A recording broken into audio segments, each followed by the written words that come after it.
Hello viewers, আজকের recipe ডিম দিয়ে লাউয়ের ঘন্ট। তো কীভাবে বানালাম চলো আগে সরাসরি তোমাদের দেখিয়ে দিই। তো কথা না বাড়িয়ে প্রথমে আমি একটা কড়াই চাপিয়ে দিয়ে দিচ্ছি এখানে সয়াবিন অয়েল এক ছোটো গ্লাসের 1 গ্লাস পরিমাণ দিয়ে দিলাম। তেলটা গরম হতে দিয়ে দিচ্ছি তেজপাতা আর 5 ফোড়ন। এরপরে দিয়ে দিলাম মিডিয়াম সাইজের 2টো পেঁয়াজ কুচি আর দিলাম 4টে কাঁচা লঙ্কা, যেটা আমি মাঝখান থেকে পুরো কেটে দিয়েছি। তো এটা দেখো মশলাটা আমি প্রথমে বাদামি হয়ে গেল, পেঁয়াজটা ভেজে নিলাম।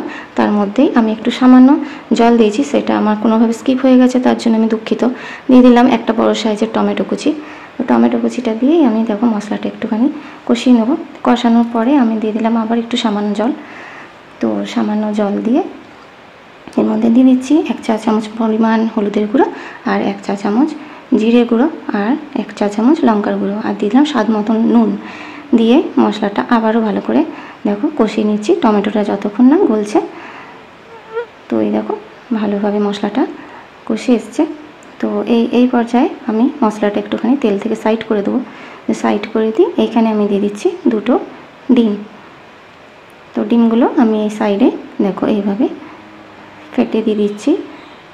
তো ডিমগুলো দেওয়ার পরে যতক্ষণ না সাইডে দানা দানা বাঁধছে ততক্ষণ আমি ডিমটা এইভাবেই রেখে দেবো। তো এই দেখো হালকা হালকা করে দানা দানা হয়ে এসছে, তখন আমি ডিমটা এইভাবে ফাটিয়ে দিচ্ছি। এইভাবে আস্তে আস্তে এইভাবে ডিমটা মানে একটু মোটা মোটা দানা বাঁধবে না, দেখো একটু মোটা মোটা দানা বেঁধে এসছে। এই সময় আমি এইভাবে ডিমটা এইভাবে নেড়ে দিচ্ছি যেন কোনোভাবেই এটা না ধরে যায়। মিডিয়াম ফ্লেমে গ্যাসটা রাখতে হবে। তো এইভাবে আমি মশলার সাথে এবার ডিমটা মিক্স করে দিলাম। দেখো খুব সুন্দর মশলার সাথে ডিমটা মিক্স হয়ে গেছে, ডিমটা দেখে কিন্তু বোঝাও যাচ্ছে। এবারে আমি দিয়ে দিলাম লাউটা আমি প্রথমেই কেটে রেখে দিয়েছিলাম। তো এইভাবে পুরো মশলার সাথে লাউটা নেড়ে চেড়ে পুরো মিক্স করে নেব। তো দেখো ভালো করে মশলার সাথে মিশে গেছে। এরপরে আমি দিয়ে দিলাম সামান্য জলটা দিয়ে 2-4 বার নেড়ে দিয়ে আমি ঢাকনাটা দিয়ে দেবো। তো এখানে আমি মিডিয়াম ফ্লেমে ঢাকনাটা দিয়ে আমি 10 মিনিট রেখেছিলাম। তো 10 মিনিট পর দেখো ফিরে এসেছি, আমার কিন্তু রান্নাটা প্রায় অলমোস্ট রেডি। এবারে আমি এই সময় দিয়ে দিচ্ছি 1 চা চামচ পরিমাণ চিনি। যে কোনো সবজিতে কিন্তু চিনি না পড়লে কোনোভাবেই টেস্ট আসে না।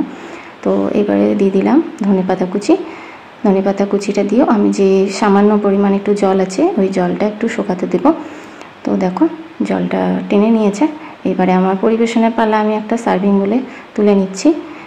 তো আজকের রেসিপিটি তোমাদের কেমন লাগলো অবশ্যই ভালো লাগলে কমেন্টে জানাবে, আর ভালো লাগলে একটি লাইক এবং শেয়ার করে দিও।